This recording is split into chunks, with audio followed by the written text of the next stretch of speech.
তুই তো কোরআনে আছে, তুতিল মুলকা মান তাশা ওয়া তানজিউল মুলকা মিম্মান তাশা। রাজত্ব তুমি কাউকে দিয়ে থাকো হে আল্লাহ, আর কারো কাছ থেকে তুমি ছিনিয়ে নিয়ে থাকো। অত দিল্ল মান তাশা, কাউকে তুমি লাঞ্ছিত অপদস্থ করো। অত ইজ্জ মান তাশা, কাউকে তুমি ইজ্জত দিয়ে থাকো। কাউকে আমির বানিয়ে থাকো, গরিব বানিয়ে ফকির বানিয়ে থাকো। তো আল্লাহর সিফাত, আল্লাহর গুণ। এক কথায় দেখেন, এত তাওহীদুল আসমা সিফাতে জনগণকে ঢুকিয়ে দেওয়া আহ, আর জনগণকে পেরেশানিতে ফেলে দেওয়া, এটা কিন্তু আমাদের সালাফদের তরিকা নয়, যেই তরিকা কিছু আলেমরা শুরু করেছে।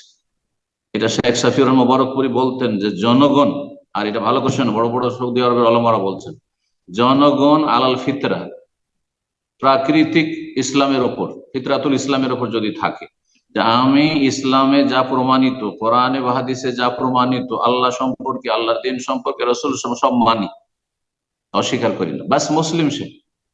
চিন্তা করুন সাহাবীরা কি এগুলো এক একটা করে শিখতেন নাকি নবী সাহাবীর কাছে, যে জাতি সেফাত না এটা ফেলি সেফাত, আর তারপর এটা ইতিবাচক না নেতিবাচক, আর এসব কোনটা কি করব। হ্যাঁ, আল্লাহর নজুল নিয়ে তাদের গবেষণা, আল্লাহর অবতরণ নিয়ে, তো আল্লাহর আশা আগমন নিয়ে, না না না, এগুলো করতেন না। তারা বিশ্বাস করতেন যে আল্লাহ বলেছেন, রসুল বলেছেন, বিশ্বাস করি, ব্যাস যথেষ্ট, এতটাই যথেষ্ট। বেশি ঝামেলায় ফেলে দিয়ে নিজে ক্ষতিগ্রস্ত হবেন, আর তাদের শিষ্যরা এক শ্রেণী ফিতনা ছড়াচ্ছে, তাদের কিছু ছাত্র আছে খালি ফিতনা ছড়াচ্ছে। হ্যাঁ, এই আলেমের আকীদা ঠিক নয়, এই আহলে হাদিস আলেমের ঠিক নয়, এই সালাফি আলেম সালাফি নয়, সালাফি দিয়ে শুধু খারেজ করছে। আল্লাহ হেদায়েত দান করুন, জি, বুঝার তৌফিক দান করুন। তো আমার প্রশ্ন হচ্ছে, আমরা যে গাড়ির ইন্স্যুরেন্স করি, আমার এই যে 2 চাকা গাড়ি বা 4 চাকা গাড়ির ইন্স্যুরেন্স করিয়ে দেয় মানুষের, তো এটা কি, এই ব্যবসাটা কি সুদের মধ্যে পড়ে? এটা কি জায়েজ হবে কিনা একটু বলবেন? জাযাকাল্লাহ। ইন্স্যুরেন্স, অধিকাংশ ওলামারা বলছেন যে যদি কোঅপারেটিভ ইন্স্যুরেন্স না হয়, হ্যাঁ, মানুষের সহযোগিতার জন্য যে ইন্স্যুরেন্স, সেটা জায়েজ শুধু। আর এমনি যেটা বিজনেস ইন্স্যুরেন্স, সেটা জায়েজ নয় অধিকাংশ ওলামাদের নিকট। এটা এক ধরনের জুয়া।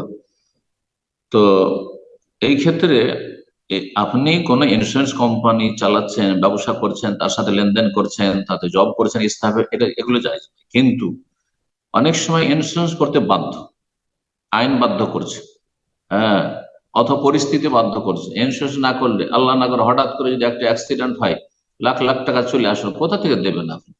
কত ফকির হয়ে যাবেন আপনি, বা আপনাকে বন্দি করে দেবে। জি, সৌদি আরবে একসময় ইন্স্যুরেন্স ছিল না, তখন বিদেশিরা কেউ একটা যদি অ্যাক্সিডেন্ট করে দেয়, আর রং সে করে, ভুল সে করেছে, তাহলে তাকে কাস্টডিতে ভরে দেবে।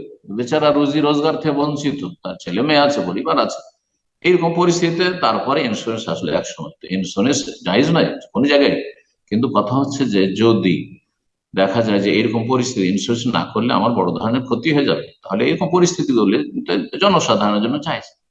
কিন্তু এমনি শখ করে ইন্স্যুরেন্স জায়েজ না, যেমন লাইফ ইন্স্যুরেন্স, এটা জায়েজ নয়, লাইফ ইন্স্যুরেন্স জায়েজ নয়। কিন্তু আমার গাড়ির রাস্তাঘাটে চলছে, যে কোনো সময় দুর্ঘটনার আর শিকার হতে পারে, আর আমি যদি ভুল করে দিই, অন্যের যেমন ভুল হতো আমারও ভুল হতে পারে, তাহলে তো আমি বড় ক্ষয়ক্ষতিতে পড়ে যাবো। সুতরাং গাড়ির ইন্স্যুরেন্স অনেক আমাদের কাছে জায়েজ।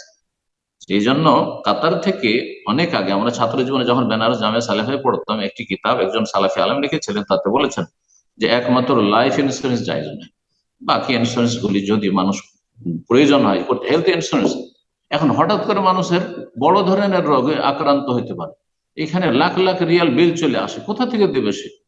10 বছরও সে পেমেন্ট করতে পারবে না হয়তো। তো সেই জন্য হেলথ ইন্স্যুরেন্স এখন চলে আসছে। আর হেলথ ইন্স্যুরেন্স না হলে এখানকারই হবে না, আইডি কার্ডও হবে না, অবৈধ হয়ে যাবে। সুতরাং এখানে জায়েজ, কোনো অসুবিধা নেই, কোনো গোনা হবে না। জাযাকুমুল্লাহ। তা আপনার পরিস্থিতিটা দেখতে হবে। বিশেষ করে আপনি শখ করে লাইফ ইন্স্যুরেন্স করবেন না, আপনি বাড়ির হাউস ইন্স্যুরেন্স করবেন, বাড়ির ইন্স্যুরেন্স করবেন না, কিন্তু গাড়ি রাস্তাঘাটে চালাচ্ছেন, বা কাগজপত্রের ক্ষেত্রে প্রয়োজন এইসব ইন্স্যুরেন্সের, সুতরাং সেই ক্ষেত্রে জায়েজ, সেক্ষেত্রে জায়েজ।